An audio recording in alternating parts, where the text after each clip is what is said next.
back before streaming sites and the internet, right at the dawn of cable TV and the video store, 3 networks ruled the airwaves. And if you wanted to see the latest film, it cost you around $2.50. Today, theaters are finally reopening, which today would cost around $14. One of the films opening this week has been a long time coming of one of the great fandom debates, similar to those of who's better, Kirk or Picard, Alien versus Predator, Hulk versus Superman. But in this case, like its 1962 predecessor, we still argue who would win. Kong versus Godzilla. I've always enjoyed the 1962 movie, both versions. For its time, it was a high-powered excitement. I first watched this film on WWOR Channel 9 in New York City when I was a kid, and I always wanted more. And normally the Toho movies were shown in either a double feature or mini marathons at the time. Now with the new film being out, we won't be discussing it here on this show, but a review will be coming on Man with the Show soon. What we will do is go back to 2 films by each of these behemoths. The reason these 2 stand out from the rest is that they are not discussed a lot and sort of fall in the background. Not to say they were bad, but sometimes films get lost in history. And, you know, it is to the occasion that films like this get brought out every once in a while. One of them has been. We could find it on streaming sites recently, on multiple streaming sites. The other, sometimes you don't get to see it on TV as much as it used to be. But we're going to discuss it in this edition of Saturday Pre-Flight. Thank you for those who are tuning in today, and thank you. Welcome back. Back in '67, this film was released in this time period. It was part of the last part of the RKO contract that they had with Toho for Kong. And basically, also, Rankin Bass was part of this production. So if you're not familiar with them, they were known for many animated films, including most of the great holiday films that you know, from Santa Claus Comes to Town to Rudolph the Red-Nosed Reindeer. And yes, they were involved in creating kaiju movies themselves in this particular instance. Now, the movie we're talking about is the only of one of 2 films King Kong was used in the Toho franchise line. This time around, there wouldn't be a standard kaiju from Japan, even though they used a background one here and there to bring homage to the original King Kong film. This movie was called King Kong Escapes. It was roughly about an hour and 36 minutes. It was a really good movie. King Kong Escapes was the second film and the last film that Toho would help produce in this era. And basically, it was directed by Ishio Honda, written by Takamichi Kimura, and Edgar Wallace. So there was a combination on this. You had a lot of people working on this film. Basically, the main premise is there was an evil bad guy, or ruler, or however you want to put it in there, because there was a lot of confusion what he was. And he needed a certain element. And he created a mechanical version of King Kong to try to dig it out, and unfortunately the mechanical version didn't work out well. So he made plans to kidnap King Kong.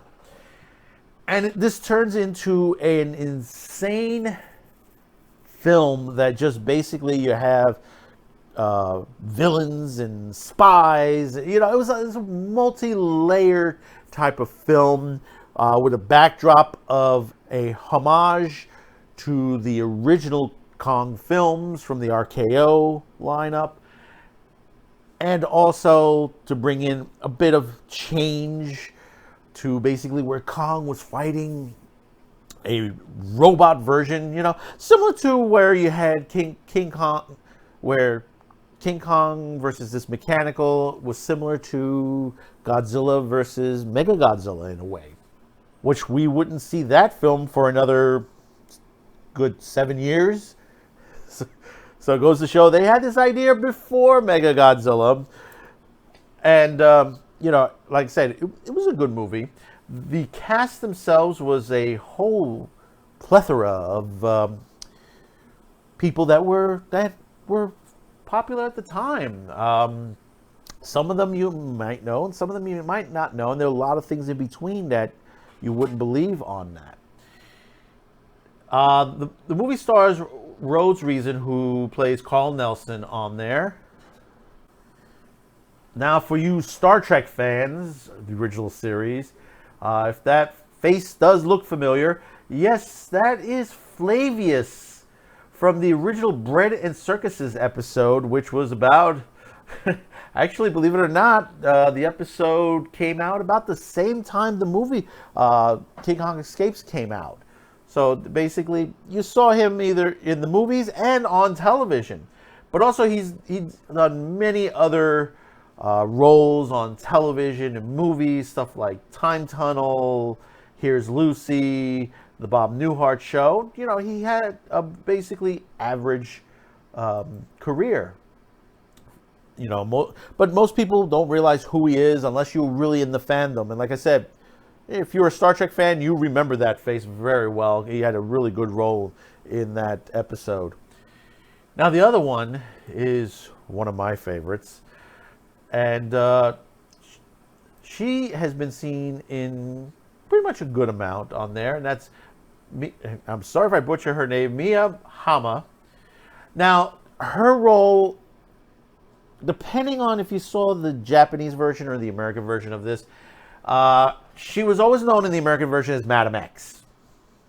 In the Japanese version, it was mentioned as Madam Piranha. Now, Mia had a very good film career as well.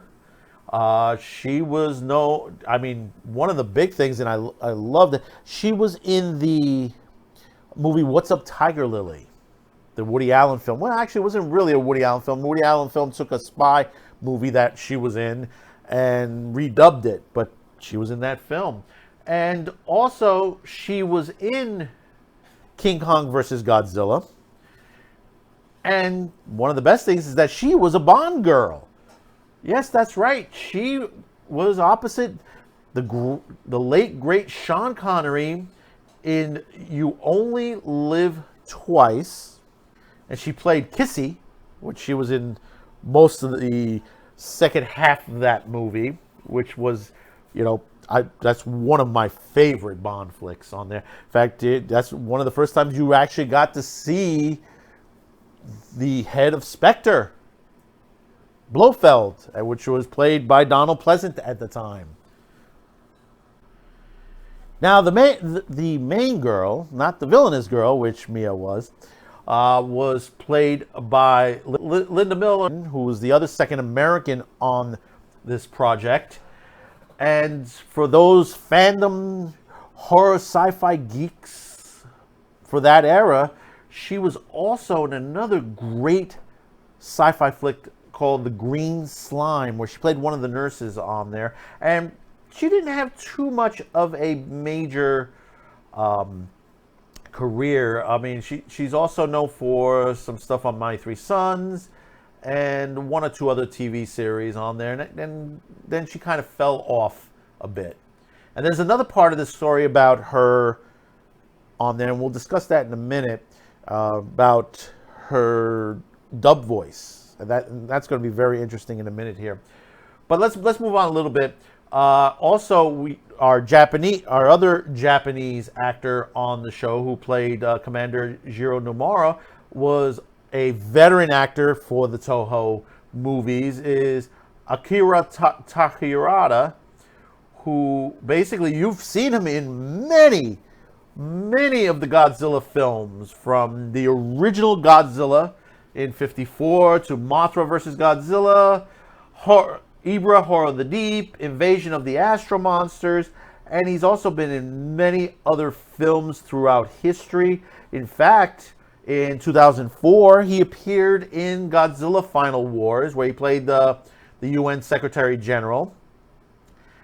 And, like I said, he's done a large amount. In 2014, he played a Japanese immigrant agent in the newer Godzilla movie that was out back just recently as well. So he's still around, and he's still doing movies here and there. Now, the main villain of this movie, who worked with Madam X, was played by Hideo Yamamoto, and he played what somebody would call Doctor Who. No, not that Doctor Who, but in a way, it sort of played homage to the Doctor Who series. But it was more like a Doctor Wu, really. But the way they translated Doctor Who.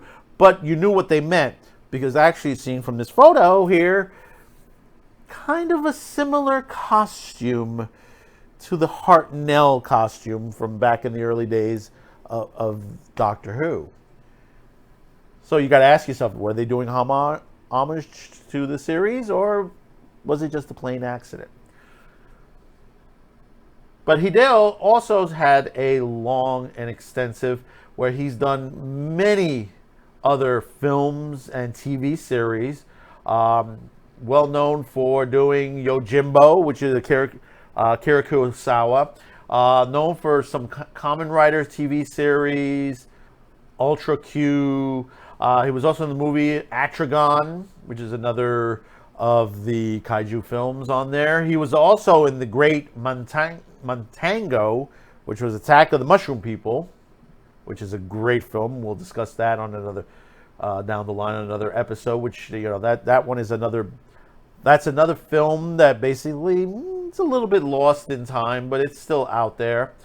He was also in another Godzilla film, Ibra, Horror of the Deep, and many other films throughout the years to almost present day. Last thing he did was an Ultraman series, and also he was in the 2001 Godzilla, Mothra, and King Ghidorah Giant Monsters All Out Attack, which was a good movie.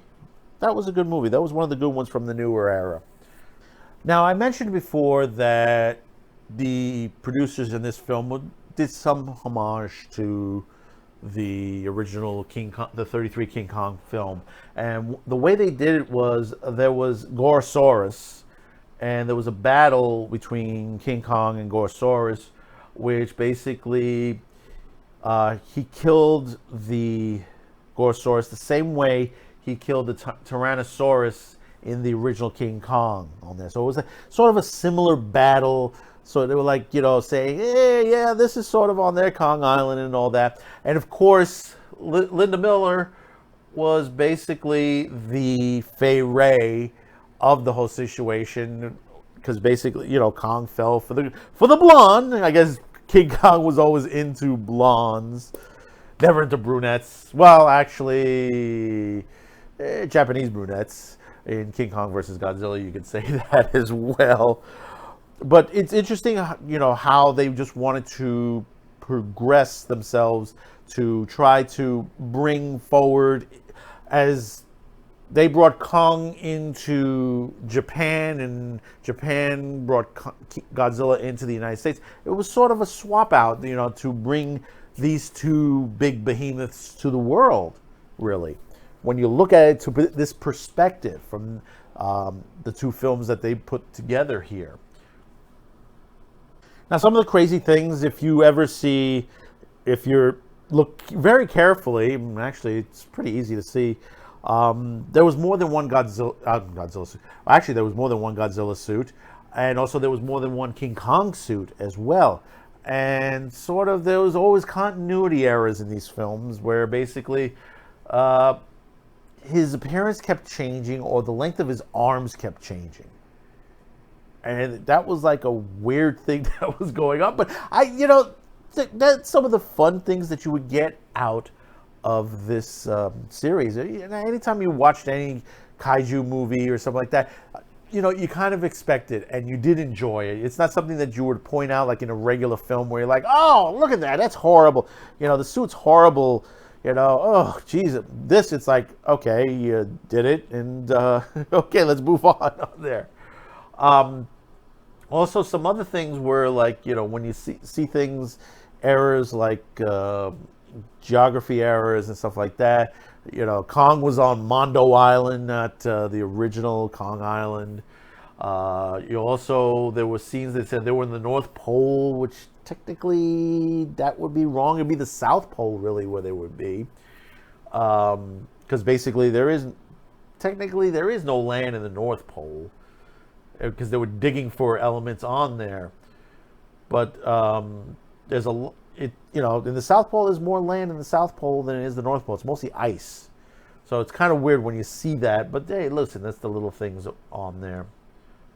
And, there are other little things here and there, little goofs here and there. But getting back to some of the things that if you didn't realize it, I'll give you a perfect example. Now, if you listen to the American dub of this movie, the Doctor Who and a couple of other male characters, the voice sounds a little familiar. Now, understand, and it almost sounds in a way like a character from a Santa Claus Rankin Bass production. Yeah, that's right. Paul Frees did the English dub of some of the characters in this movie, and you can almost hear like the Burgermeister and stuff like that in this movie. The Burgermeister, which was the character in Santa Claus Comes to Town. You could tell, one thing about Paul Frees, you can always tell his voice. But that's not the only person that did, that was famous, that did a dub on there. Linda Miller, even though she was American and she spoke English very well, that's not her voice in the original English dub. Actually, her voice was dubbed over by the great Julie Bennett. If you don't know who Julie Bennett is, Julie Bennett was known for the voice of Cindy Bear in the Yogi Bear cartoons. And she also did Lois Lane in the animated series of the Superman Aquaman show. And of course, she did some voice acting for Woody Allen's What's Up, Tiger Lily on there, and many others. In fact, she passed away just last year, unfortunately, but she has an extensive length of voice acting throughout the years. And it was kind of unusual that you when you hear the voice and you're thinking it's Linda Miller's voice, but it's not. It's somebody else. Now, one of the reasons why Rankin and Bass was involved in this production is because they were in the production point in '66.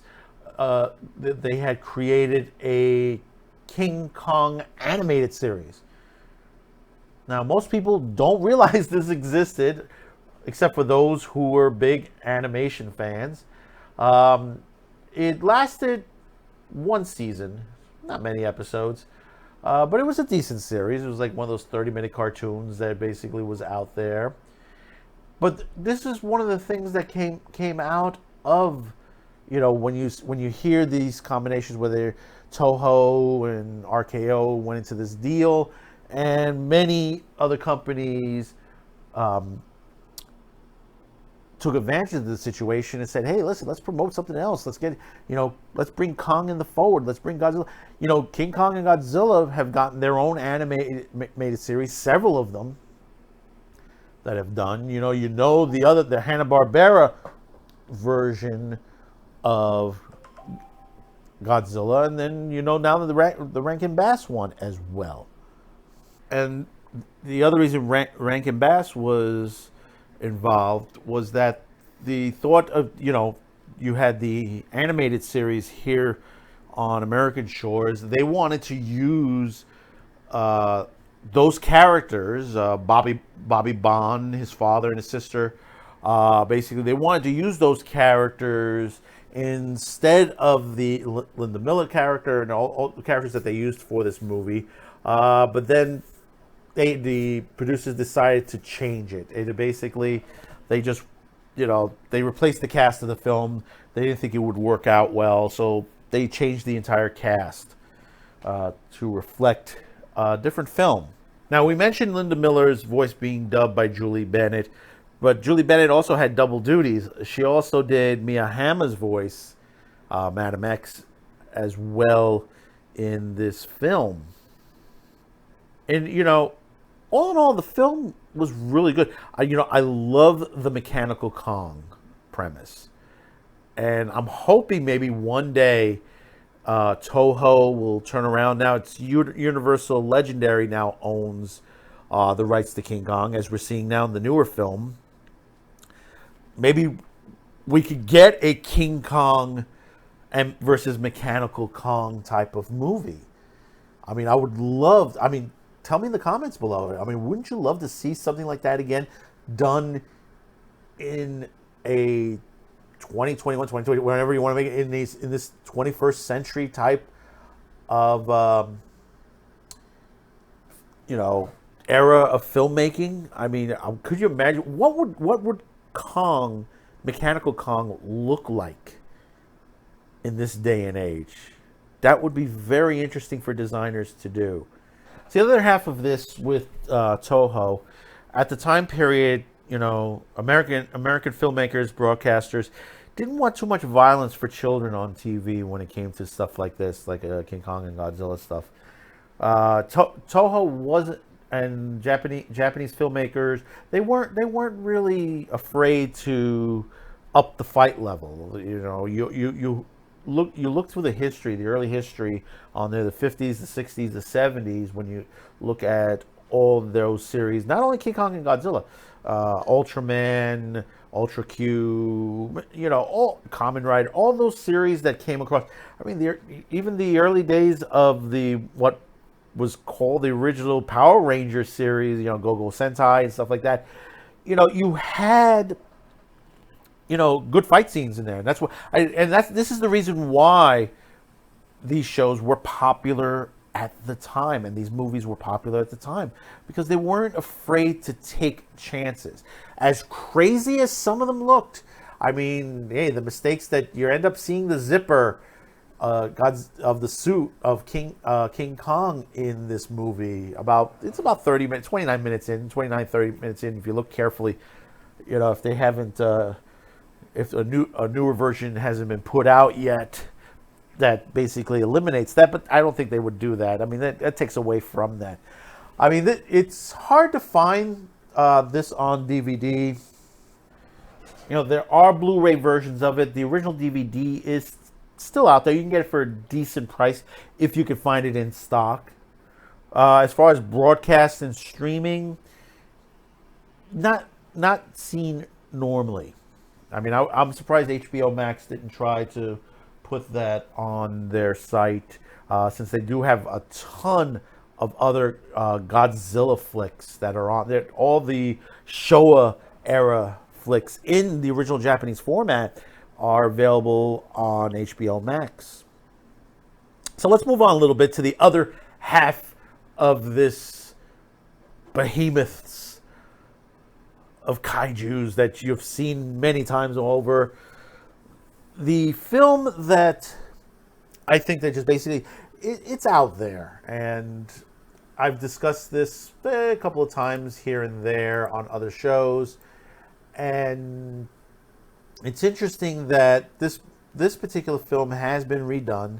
Final Wars is the remake in a way, but no one really dives into it. I mean, you hear stuff like Godzilla versus Megalon, Godzilla versus Hedorah, and stuff like that.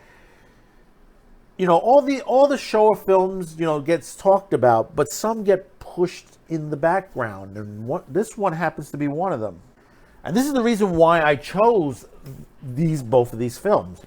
both of these films came out within about the same time period.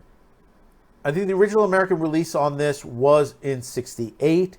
For King Kong Escapes, as well as this particular title, which is Destroy All Monsters. Most of you probably found, and it's also Ishiro Honda is also involved in this. And this is a great film. It's basically aliens coming, the typical, because they've done this on a couple of times on this series, including Final Wars, is aliens comes to Earth and try to take over Earth. And what they do is they take control of all the monsters that basically now, particularly they're living all on Monster Island these days, being studied by the Japanese scientists. And the aliens take them over and start destroying other countries. This is one of the only Showa era Godzilla movies that basically you get to see New York, you get to see Russia, you get to see other countries. Because you're always, in these Godzilla films, you're always stuck in Japan, in that area in Japan. You never see anything outward. When you get out of the Showa era, you had a couple of movies where, the Americans are involved or another country is involved on this. But in the case of Destroy All Monsters, they're attacking the world. And there are many different parts of this movie. And they're all in different pieces because of the different storylines. I mean, you have one part of the aliens, then you have the rocket ship crew, which just, in the newer era, you've seen stuff like this from the Godzilla films where they've had a ship where they attack Godzilla, Project X, or whatever, all these crazy gadget devices. One name that comes out is the Super X. If you remember that from Godzilla 85, they sent out Super X. Now, in the case of Destroy All Monsters, the rocket ship was called SY-3. And basically, there is an introduction that explains all this in the beginning. They take a little time to explain it. Now, the movie stars, and if I butcher any of these names, I do apologize, Akira Kubo. And Akira Kubo has been in many films, whether it's Godzilla or basically Akira Kurosawa's. He's been in Sanjuro, Throne of Blood, Son of Godzilla. He's got an extensive. He's done voice acting as well. Escaflowne also happened to be in going to the other company. He was also in Gamera films also. The new one, more later one actually, in the 95 version, Gamera Guardian of the Universe. The other was Dr. Yoshido, who's played by Jun Tashi, who's also filmography dates about similar to a lot of samurai films. Kamen Rider, other Godzilla, Ultra Q, a very Dogera, which is another great film that most people don't talk about. Mothra vs. Godzilla, Atragon.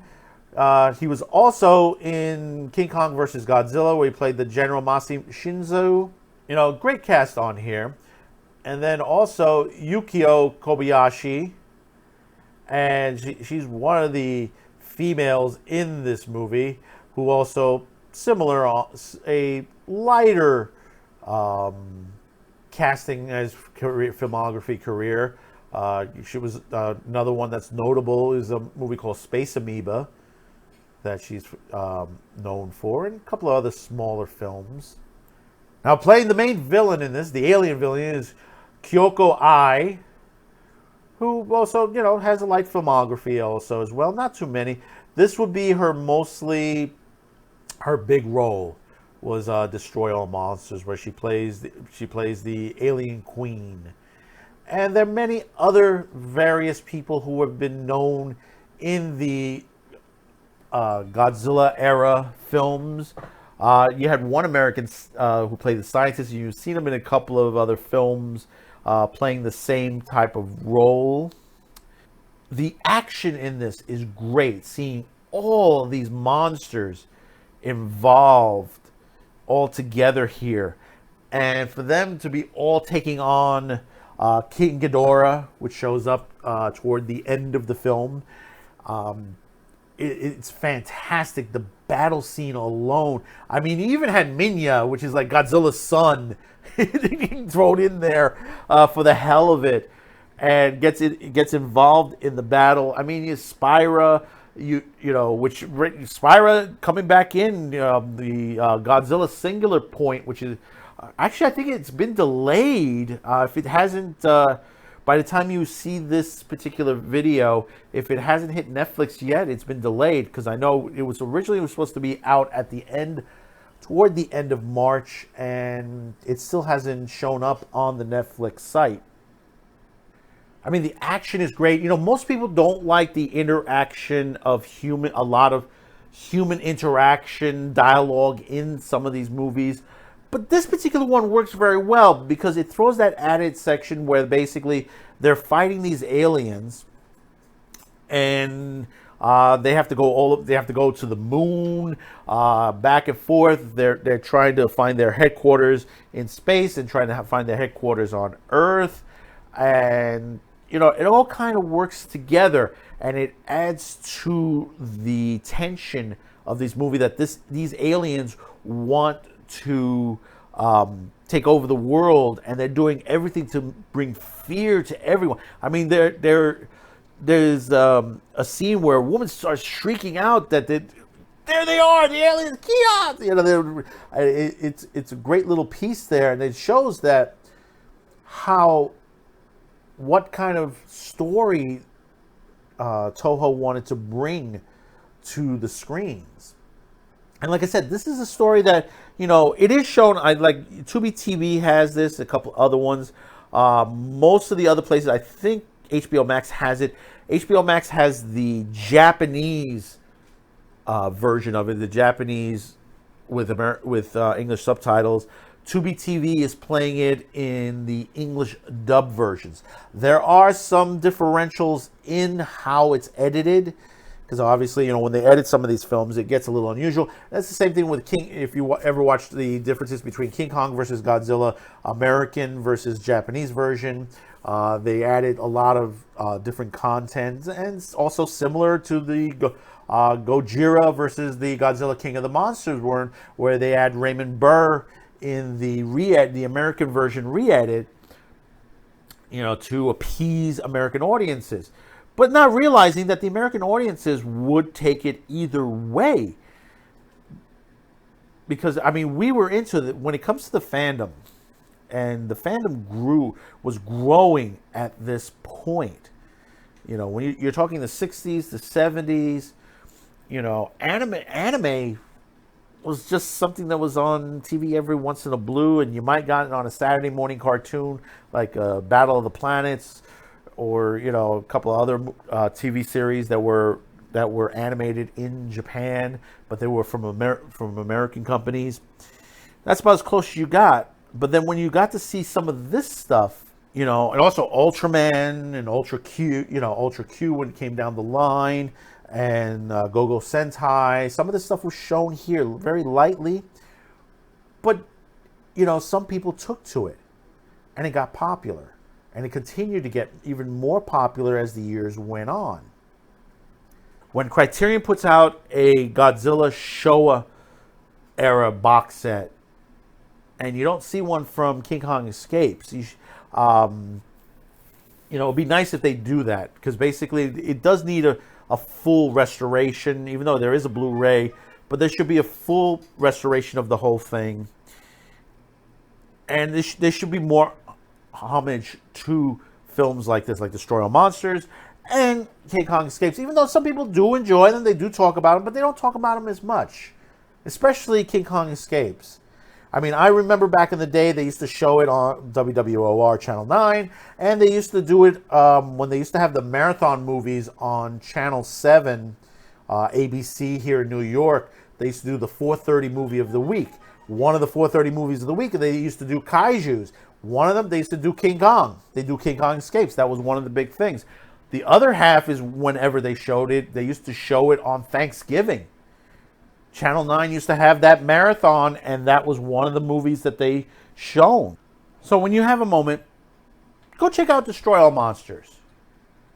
And if you can get a copy of King Kong Escapes, go grab a copy of that and sit back and enjoy it.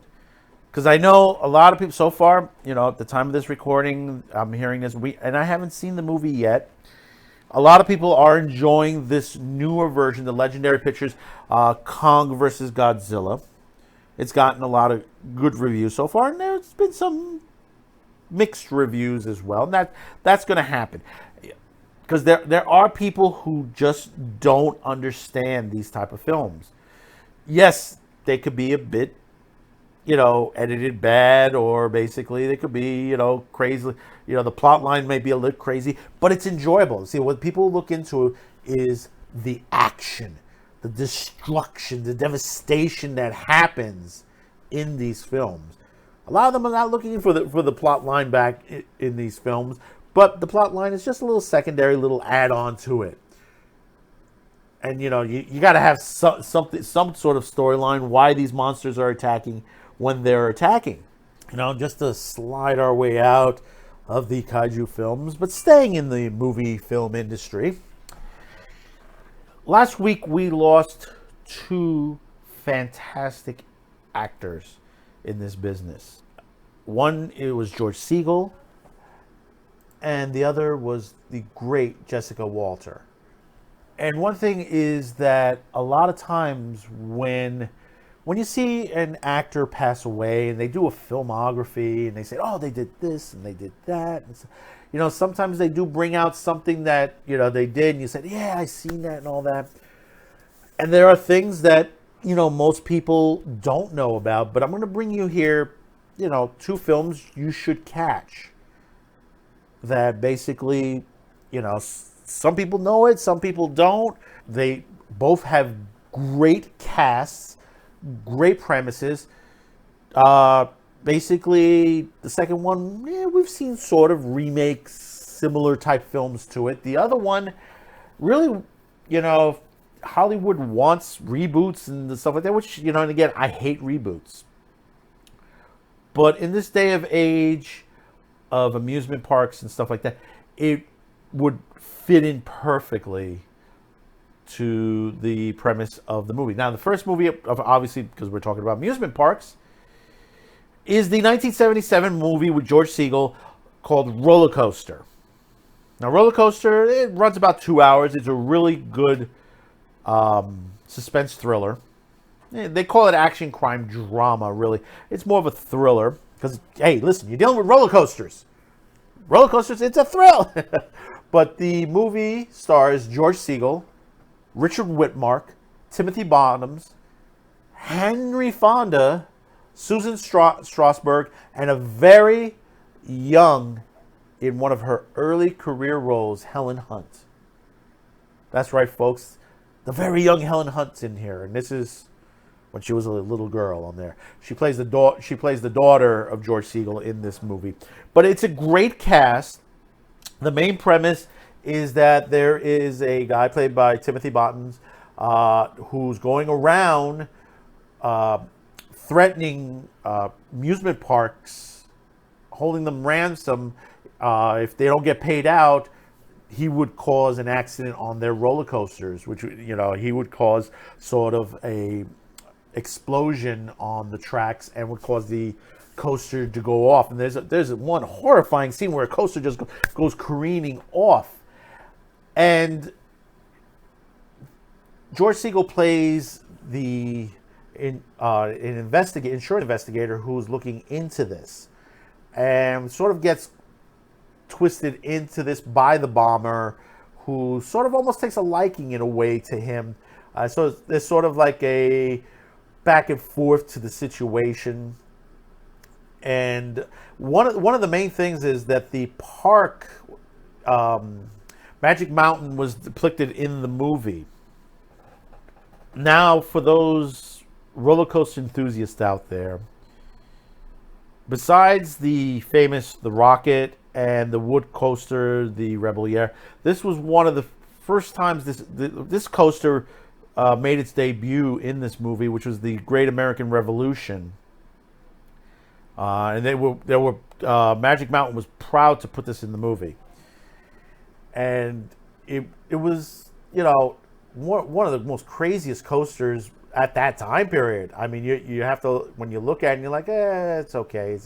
But if you think of that time period in the 70s, to have a roller coaster of this nature, compared to the old wood roller coasters at the time, it was ahead of its, it was another Space Mountain type situation. You had Space Mountain, you had a couple others, and this was an outdoor turns, curves. It was amazing. If you've not seen this, the last half hour of the movie is just phenomenal to see on there. And there were many other amusement parks used, King's Dominion and many others on there. There was a story that basically originally Kennywood Amusement Park in Pittsburgh was supposed to be the main feature, but then when the owner read the script of the movie, he was like, nah. He didn't want his venue to be put in there, even though they had filmed some of it, and they changed it to Wonder World in the movie itself. So he had a bit of a disagreement, but I guess he's kicking himself in the butt right now. Other people that were in the movie, believe it or not, there was some other people that showed up. Craig Watson, Steve Guttenberg were also in this movie, in this film, in their earliest roles on there. This particular film used about 3,000 extras. And, the funny part is, if you look at this carefully, the finale of this movie was supposed to take place on 4th of July. But if you look carefully, it was actually looked more wintry. I mean, it's not like snow was falling, but you could tell by looking around that when they filmed it more toward later in the fall winter season. Now, one of the major things about this movie was two things. One, they had to tone down the movie or would have gotten an R rating. Now, this movie got PG. It would be considered PG-13 today. But basically, the way when the coasters crashed, there's like a horrifying scene when the roller coaster flies off there, as I said before. They kind of toned it down because originally there was supposed to be, blood, gore, but they didn't want the R rating. They wanted a more general audience to see it. So basically, they kind of edit that down. I mean, if those are still on the cutting room floor somewhere, maybe they should put it back in. That would be interesting if they would ever do something of that nature. The other part of this was a time that, and this is before THX, there was something called Sense Surround, which basically when you went to go see this in the movie theater, they used a low frequency bass speaker. And when you went to go see this movie, basically you felt it. You felt the things around. You felt the roller coaster go by, because of the vibration of the bass on there. And there were not too many films that used this technology. There was only really 3 other movies in this time period. One was Earthquake, which was a great film also. The other one is Midway, a great war film. And the last, you probably know this one, the original 1978 Battlestar Galactica.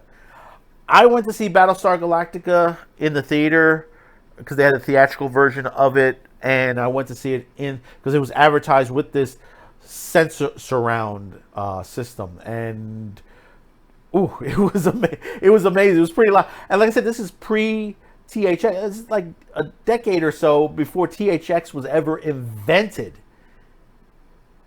It was about almost 2 decades before you would see something of this nature. But then, like I said, this happens to be a great role with George Segal. It's really well done. for its time period. You know, some people call it cheesy and stuff like that. But when you look at the premise on there, it's almost Hitchcockian in a way because of the tension that you had someone out there killing people just for money. And, you know, you didn't know how to handle him. This was like something that was just like, you know, how was he getting there? How was he getting the explosives onto these tracks? You know, what's the reason why behind this and everything like that? Well, you got to go out and get yourself a copy of this. You can get it on DVD. It's inexpensive on there, still available. And actually, there is a Blu-ray out available on it. Don't know how much, if there's any major changes to it. But actually, this one flew right by. I didn't even know this was re-released on Blu-ray. It was released back in 2016. This one probably won't have to get for my collection. It happens to be, like I said, it happens to be one of those films that, you know, you do need to catch. But moving on to the second person on this list in tribute, Jessica Walter, who basically, you know her from the Arrested Development TV series and the voice of Mom on Archer. She did a movie with Eastwood years ago, and this happens to be Eastwood's first directorial debut. You know, much different from the Dirty Harry films and the spaghetti westerns. This was more, and taking for the example, Hitchcockian type situation, thriller type. Play Misty for Me.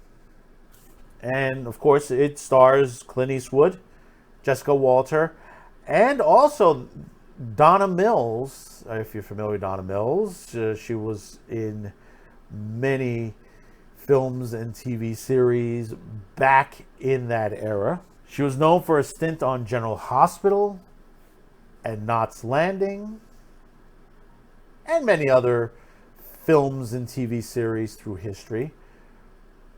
But mostly we're focusing here on Jessica Walter, who plays, how can we put it, an obsessed fan who basically is obsessed with the disc jockey on a radio station, and it turns deadly.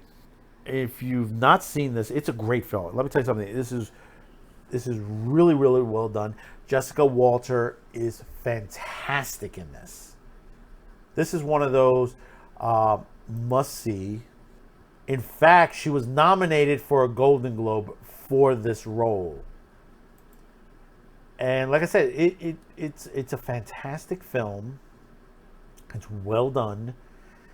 You know, and you could see the early work of Clint Eastwood. I mean, obviously you've seen some great films out of Clint Eastwood in the last couple of years. From a director's point of view, you know, you've had so many films where he's acted and directed the film at the same time. But here you have the movie where it all started, where he started his directing debut, and you could see on there, and you know, when you look at Play Misty for Me, and you go toward films today where you have similar plot lines like this, you could see where originally, some of these other films have gotten their ideas from this type of film, because basically, I mean, this was intense at the time. Now, originally, Universal Pictures wanted Lee Remick to play Jessica Walter's role of Evelyn, but Eastwood had saw her in Sidney Lumet's The Group and wanted her instead. And he said she was a fantastic actress. Her presence was very. She was really, really good. It was electrifying that her presence in that film. And Eastwood wanted her, on there. And note that basically sometimes, even when you see the TV versions of the movie has been edited a couple of times down for content. These days you could see basically most of the scenes are put back in. Like television versions, the whole opening segments were removed because basically there was an early sex scene between Eastwood and Donna Mills. And of course, that time period, you couldn't have that on TV. Couldn't watch that on TV. And still to this day, there's certain things you can't put on TV. Also, there were a lot of great scenes in the movie. One of them was the Monterey Jazz Festival at that time period. And, the Monterey Jazz Festivals were always fantastic to see. One of the funnier parts of this was that Steve McQueen was supposed to play the DJ role originally before Eastwood took the role over. He turned it down because he says that the female lead was stronger than the male. And we talk about strong female leads in movies and stuff like that, and they say, well, there's never been really strong female leads in movies. And this is the thing where they're wrong. There have been for many, many, many years, and Jessica Walter was one of them. I mean, like I said, this is a fantastic role. I mean, you can go down her history of stuff, live action, voiceovers, her, voiceovers on animations and stuff like that. Look at this movie from the premise that this is a woman who is a nominated actress for, and has done a role almost to perfection. The only role I would say go down, you can go other movies similar to this.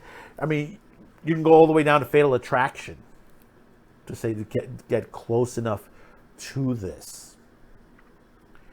So when you get a moment, catch this. This is available out there. You can catch it on Amazon Prime.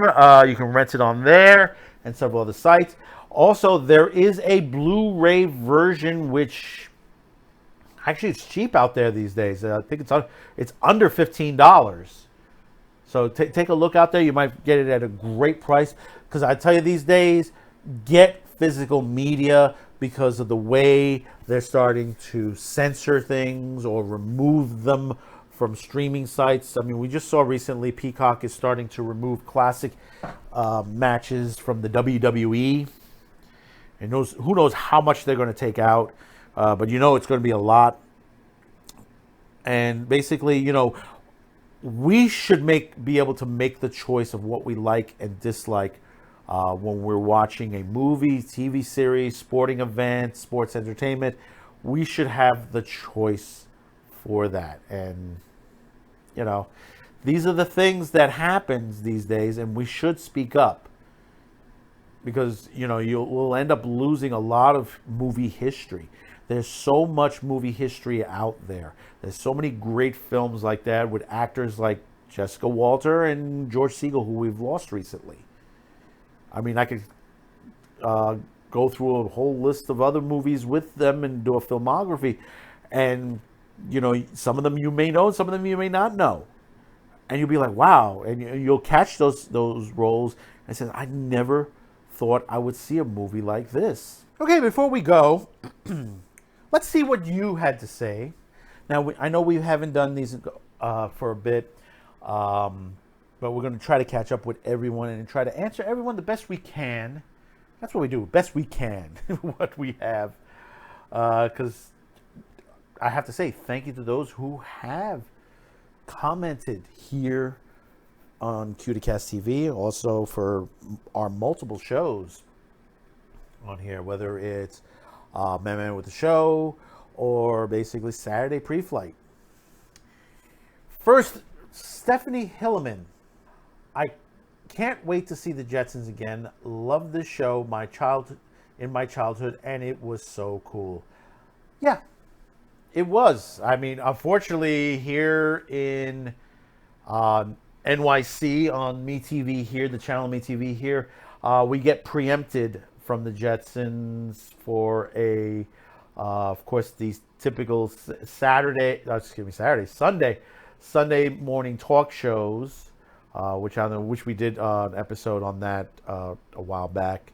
explaining what was going on there. And so far, MeTV hasn't changed their scheduling, whereas they can move back the Jetsons a bit, so at least everybody can catch that. But yeah, it is a great show. The original was just one season. Years later, they created more episodes of this and several movies. So moving on, thank you again, Stephanie. Sean Eldridge says, first it was the Flintstones, now it's the Jetsons. So totally awesome. Now if MeTV would put on Dobie Gillis and Square Pegs, that would be wonderful. Actually, I think they did have Dobie Gillis on for a bit. Square Pegs, I would say you would see that more on one of the other channels for this classifications. But yeah, Square Pegs was another series that was very good. If you don't remember that particular series. A series that saw a very young Sarah Jessica Parker and Jamie Gertz in this series. I mean, it was a great series at the time. Once again, thank you for commenting on there. I'm going to mess this up. FYE Axel asks, MeTV might plan to air Cartoon Network shows in the future? Honestly, no. I don't think so, because basically they do have a site which they're able to promote it on, and that is the HBO Max site, because that's all belonging to Warner Brothers. MeTV, I think, would concentrate on the 70s and 80s mostly, and probably some things from the 50s. Because if you look at their type of programming, they have a lot of great shows, and it goes up pretty much far up there. I mean, like I said, the other day I was watching In the Heat of the Night, and then I was watching Perry Mason. So, you know, you're going through several eras of great television. But I think they have a cutoff at one point. Maybe later in time. Maybe. But with Cartoon Network trying to reboot a lot of the old series, and then doing the butchering that they're doing right now. Right now they have a Bird Girl TV series coming to Adult Swim, which looks pretty woke and awful. Why would you do Bird Girl?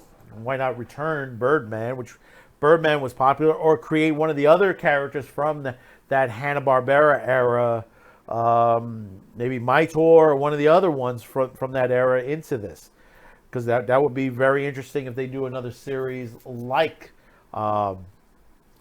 Birdman Attorney at Law. You know, from what I've seen from the trailer for this new, it's pretty cringy, But thank you again.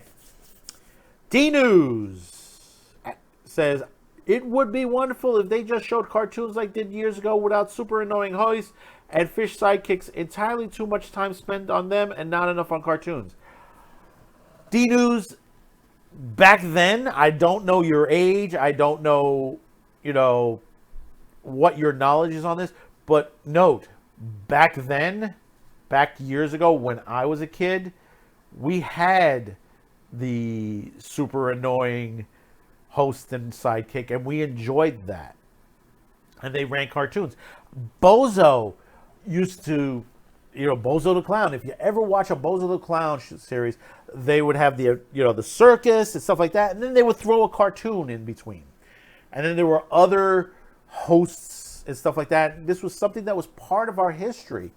Kukla, Fran, and Ollie, Sherry and Lamb Chop, which there's a sad story on Sherry and Lamb Chop, which we'll bring down the line, that some of their episodes are missing. And there are many others on there. I can understand, and I've heard this not only from you, from a couple of other viewers, that they don't like the Tune In With Me, that they prefer just to watch the cartoons. I mean, so far, it's doing okay, the series. Remember, Tune In Me is geared, they wanted to gear for kids. They want to bring in the new kids with all these cartoons. And they're trying to share it in a way like it was years ago. of course, you and me, we love to watch these classic cartoons, and we love to sit there and watch it. And some of us, we do find it's annoying on there that there's a host and they have all these little gimmicks and stuff like that. But hey, if they're trying to introduce this to a new generation of kids, maybe we just have to tolerate just a bit.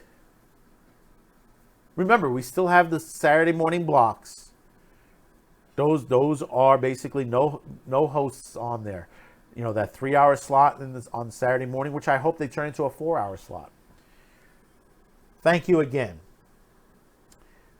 The Puffin Top says, this is the first time metv aired cartoons aside from Flintstones about 2 years earlier. Antenna TV had totally tuned in, which had a syndicated package of Columbia colored Rhapsodies and UPA shorts.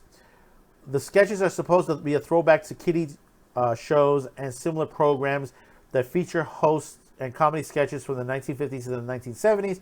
In the 90s, they had already phased it out, and I think I know what you mean. Since Cartoon Network, TBS, Nickelodeon would just air Looney Tunes, and the same with Tom and Jerry, Krusty the Clown parodies of Bozo the Clown. And recall the Super Mario Super Show featuring Captain Lou Albano dressed as a plumber, and also the Wienerville on Nickelodeon, which honestly seemed commercials of the latter, and didn't watch much of the Super Mario Brothers Super Show. Now, Puffin Top, a lot did phase out, and you're correct on that. Most of that phase out wasn't really because it wasn't popular. It was the changing of the guard of the time period. You have to remember, Saturday morning cartoons, Saturday morning programmings were being flipped over to full educational programming. Nature shows and all these other shows that are just basically, being more toward the classroom. Which there's nothing wrong with that. Nothing wrong with having it, because, you had stuff like Beakman's World and stuff like that, which you did toward the end of the Saturday morning cartoon period. But to take away the cartoons from the kids, which they've had education through the whole week, and deny them that was the wrong thing to do. I mean, this came from politicians. This is not something that the networks decided on their own. They were making money hand over fist no matter what. The sponsors were making hand over the toys, the cereal companies. I mean, you had so many people making money off of this. Why it ended up this way, why government stepped in on there, goes to show you that there is too much interference when it comes to certain things, and to just say, hey, kids need to be educated more than to have cartoons is totally wrong. You need something to cleanse the palate every once in a while. And senseless cartoon violence, sometimes that does help. Also, kids go out and play too. And these days, you don't want the kids to play either, because you're taking away all their toys and stuff like that, because they say, hey, it's too dangerous. So many toys. I have a friend of mine, Ira Gallen, who, if you look on his site, he used to host a lot of stuff. And anytime the media needed to know information on toys and stuff from the classic days, they always call on him. And he had a great extensive amount of toys in his home. I went to his home one time, and he had all these toys, everything from Barbie to G.I. Joe, had so much stuff on there. And most of this stuff has been banned. It's not like it used to be. They're changing Barbie, they're changing G.I. Joe. Even though some of the G.I. Joe stuff is nice now. There's some great stuff to the G.I. Joe. But they're trying to change and remold them to, who knows what. I mean, you've seen what they did with She-Ra. And the companies, the toy companies want nothing to do with it. When you see that the toy companies don't even want to touch that, that is one crazy thing that that you could see, that where the wind is blowing when it comes to making money. And that's what Saturday morning cartoons were for the networks and for the advertisers. It was a moneymaker. And for them to just walk away from all that money because the government was like, we got to educate these kids more, it was ridiculous. So thank you again. Jonathan Stewart, gee, I wonder if any relation, Not on Kansas City either. The local affiliates here air religious programming in that place that can be already seen on the main channel twice. This is also saying what goes on metv. Basically, yeah, the same thing happens with metv New York City, where we have our Sunday programming, our local news programming, our Sunday specials and stuff like that. They're shown 3-4 times on the weekend on different networks, mind you. And sometimes I think what needs to be done is MeTV and the local affiliates have to work together to say, hey, I want an hour block where it doesn't disrupt your programming, and I can put in my programming, vice versa, that you'll be able to do that. But this is what goes on. It's always politics when it comes to broadcast, and especially those of you who've noticed there's been some switches on your channels.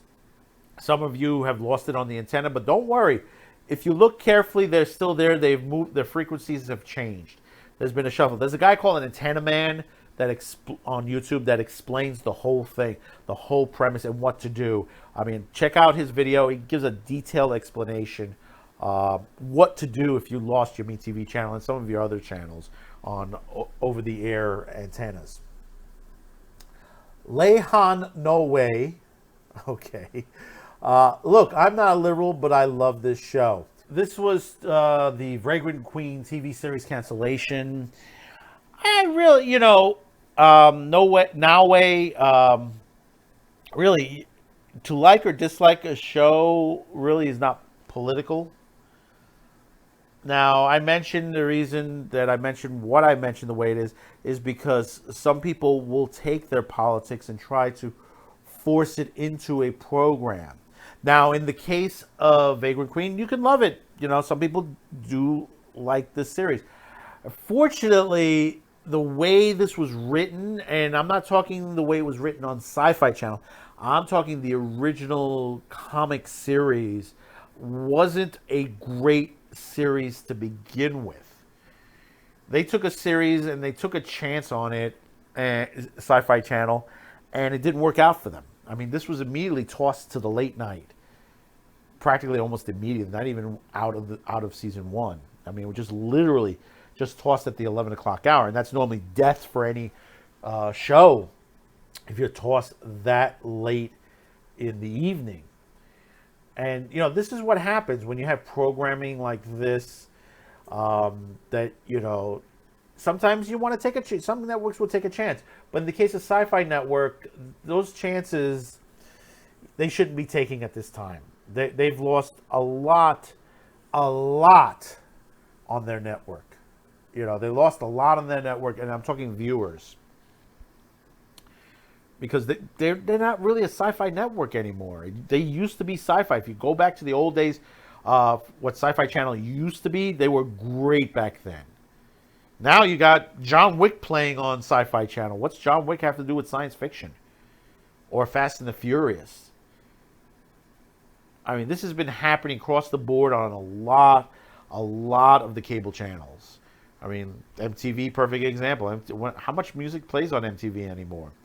And then there was a Rainbow Network that literally are just doing sitcoms these days. And then when there is a show like RuPaul's Drag Race, they direct you to another channel which is airing it from the same company. Goes to show many things have changed since then, and that's what's drawing away from these networks. And that's why YouTube happens to be one of the popular places to go for programming these days. And I thank for those of you who are watching, thank you very much. Kenneth Miller says they should show more cartoons. We need more of Cartoon Network on Antenna TV. There are a lot of channels on Antenna TV that show classics TV, not cartoons. Cartoon Network has fallen. They have fallen greatly. Their ratings the network is dying itself. Cartoon Network, Nickelodeon, and the Disney Channel. In the last couple of years, their ratings have just gone through the toilet. I go to Cartoon Network. How many times can you watch the same programming over and over and over again? And, you know, Teen Titans is on, like, it's like, I think you could watch 3 different shows that, you know, you can flip on right now, and it'll be on, like Teen Titans and 2 other shows, and it's always constantly. I mean, they have other programming on there. I mean, they canceled another cartoon, and they're blaming it on politics. It's not politics. The network is dying. And I'll tell you this, from people that I know that do business in these companies, I mean, there was supposed to be a Courage the Cowardly Dog series, a reboot. And I know the people that know people involved in this, and it would have been good for a reboot. It would have been better than any other reboots out there, because it's pretty much the same people involved on there, and it would take off pretty well. Cartoon Network passed. They passed on it. You know, and this is the thought processes in Warner. And remember, Cartoon Network is owned by Warner, and you've seen the issues with the Snyderverse and all that's going on. And I just reported on Man with the Show. Sony now has a big problem with the Crunchyroll sale. You know, there's all this stuff that goes on in the businesses, and people don't realize what really goes on in a network. And when you ask, you say, I want more cartoons. You know, hopefully metv will bring you more cartoons, and some of these other places these classic places will show more cartoons. You got places like Tubi TV that's made a deal with Toei to bring, like Dr. Slump, Slam Dunk, and a couple of others to their streaming site. So you know, there's another one is like, I think it's Retro Crush, which is another one that shows classic anime constantly. You know, so the product is there. It's just people need to know where to go to get them. And hopefully this program will tell you where to go and find them constantly. Well, an old viewer here, Vegas Mark 725. Well, let me ask you something, Vegas, because I know you comment on there. Is there any time that you are happy when you're watching something? No offense, but you know, I've seen a lot on this. Meh, Teen Titans Go sucks overall, which I do agree with you. Yeah, it's still popular. Much ado about absolutely nothing. I agree with you on that 100%. I missed the other Teen Titans series, and I missed the old Titans series from back when I was a kid. There used to be a Teen Titans series, which was from the original, like, Max Fleischer stuff, which was, I think, Filmations, if I'm not mistaken. I have to look that up. That was great. It was a great series back then. But, you know, they tried to really kid up a lot of these cartoons, or Cal Art these cartoons. And basically, they just end up to be, you know, garbage. So thank you for all who've commented.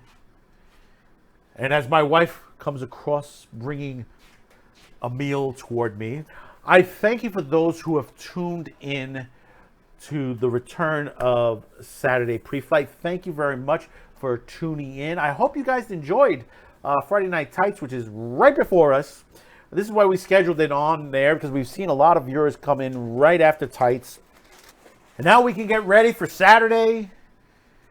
So by the time this show ends, Saturday will be starting up. We'll go take a bit of a nap, wake up, and get Saturday morning cartoons. And basically, hey, and of course, before we leave, what is the movie of the week this week, Svengoolie? This week on Svengoolie, 'tis the eve of the witches' Sabbath.